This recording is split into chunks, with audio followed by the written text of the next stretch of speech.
สบายดียินดีต้อนรับทุกคนเข้าสู่ EP 2ใน EP นี้ปะมุยจะพาทุกคนมาบริหารในส่วนของขาให้ขาเรียวงามเด้อโดยในท่าที่แรกแม่นเฮาจะเอาขาของเฮาแม่นจำกับฝาเอากระโตของเฮาแม่นจำพื้นหลังจากนั้นแม่นตั้งแขนตามที่วิดีโอเห็นเลยเริ่มแรกก็คือเอาก้นของเฮาหรือว่ากระตุกของเฮาแม่นยุลงแต่บ่ให้จำกับฝาเนาะแล้วก็เอาก้นของเฮาแม่นยู่ขึ้นให้ก้นของเฮาจำกับส้นตีนของเฮาขึ้นลงแบบที่เห็นนี้เฮ็ด4เสร็จละ25ครั้งเริ่มเลย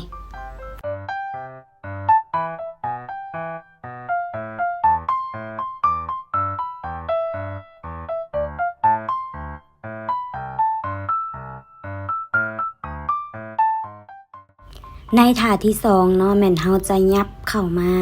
ที่ฝาคือเก่าเนาะเอาตัวนอนลงแนบพื้นแม่นหงายหน้าขึ้นเอาขาตั้งอยู่กับฝาผนังหลังจากนั้นแม่นเอามือเนาะแนบลงกับพื้นที่เฮานอนเริ่ม1 2 3หลังจากนั้นยกก้นเฮาขึ้นแล้วก็งะขาออกตามวิดีโอเลยเด้อเฮ็ดแบบนี้4เซตละ25ครั้งทุกๆครั้งที่เฮ็ดถึง1เซตและให้พัก1นาทีเด้อทุกคน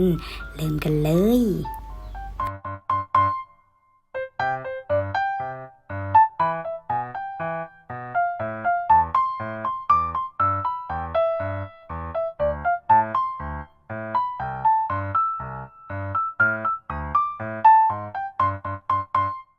ท่าต่อไปเหมือนจะเป็นท่าที่3เราจะสังเกตเห็นได้ว่าเราจะเอากระโตนนอนแนบกับพื้นหลังจากนั้นเหมือนเอาขาของเราเหยียดสื่อดึงแขนของเราเหยียดสื่อคือกันเวลาที่เรางะขาออกเหมือนเราจะเอามือสอดเข้าทางกลางเวลาที่เรายับขาเข้าเหมือนเราจะเอามือออกเข้าออกแบบนี้25ครั้งเฮ็ดทั้งหมดเหมือน4เซตหลังจากเฮ็ดแล้ว1เซตเหมือนพักผ่อน1นาทีเริ่มเลย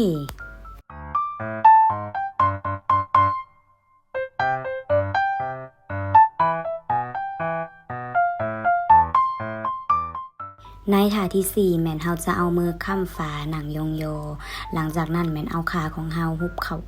ออกแบบนี้อย่าลืมว่าต้องเก่งหน้าท้องทุกครั้งเด้อทุกคนเฮ็ดแบบนี้แม่น4เซตละ25ครั้งเริ่มเลย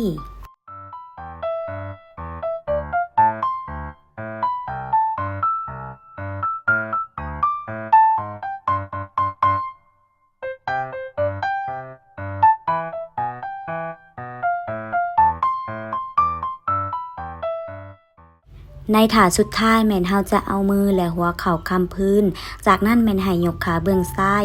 ขึ้นแล้วก็หมุนเป็นวงกลม25ครั้งหลังจากแล้ว25ครั้งแม่นให้หมุนข้างขวาอีกเทื่อนึงเฮ็ดไปทั้งหมดแม่น4เซตละ25เทื่อเริ่มกันเลย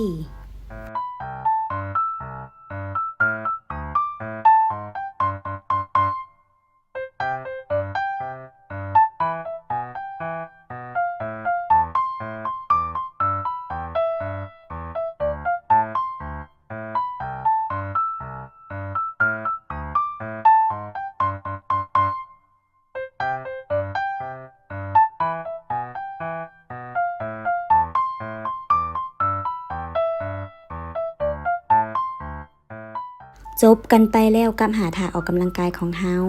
ซึ่งในท้ายคลิปนี้ปาม้อยก็มีอาหารเสริมมาแนะนำนั่นก็คือเวย์โปรตีนสูตรนี้แม่นเหมาะสำหรับผู้ที่จ่อยเนาะอยากสร้างกล้ามเนื้ออยากสร้างหุ่นห้อยตัวเองให้ตัวเองนั้นรู้สึกตุ้ยขึ้นหรือว่าหุ่นดีขึ้นเฟิร์มขึ้นนั่นเองสำหรับใครที่สนใจสามารถติดต่อปาม้อยเข้ามาได้เลยเด้อตัวนี้แม่นราคาถึกแสนถึกและเฮาก็มีพร้อมส่ง